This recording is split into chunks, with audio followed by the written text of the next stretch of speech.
Hello மக்களே, இன்றைக்கி நம்ம பாசிப்பருப்பையும் கோகோனட்டையும் வச்சு ஒரு அல்வா செய்ய போகிறோம். ஓகே, அதுக்கு கடாயில் நல்லா சூடாகிற கடாயில் பாசிப்பருப்பு நல்லா வறுத்துக்கணும்.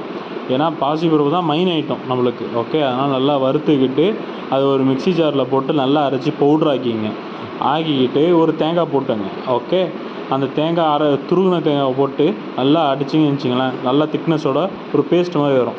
அதுக்கப்புறம் அந்த கடாயில் என்ன பண்ணுங்க, நெய்யை ஊற்றிக்கிட்டு அதில் இந்த அரைச்ச பேஸ்ட்டையும் அப்புறம் லைட்டாக அதை அலசி அங்கேயும் இங்கேயும் ஒட்டிகிட்டு இருக்கும்ல, அது லைட்டாக தண்ணி ஊற்றி லைட்டாக அலசி அது மேலே அப்படியே போட்டு கொஞ்சம் லைட்டாக கலக்கி விடுங்க. ஓகே, அது எப்போ லைட்டாக பபுள்ஸ் விட்டு வருதுல்ல, அந்த டயத்தில் நீங்கள் என்ன பண்ணிட்டீங்கன்னா சுத்தமான நாட்டு சர்க்கரை, அதை நாட்டு சர்க்கரை என்ன பண்ணுங்க, ஃபுல்லாக எடுத்து சுற்றிக்கும் அப்படியே ஊற்றி விடுங்க. எவ்வளோ உங்களுக்கு வேணுமோ அந்த நாட்டு சர்க்கரை உங்களுக்கு ஏற்ற மாதிரி, ஸ்வீட்டுக்கு ஏற்ற மாதிரி நீங்கள் வந்து நாட்டு சர்க்கரையை போட்டுங்க.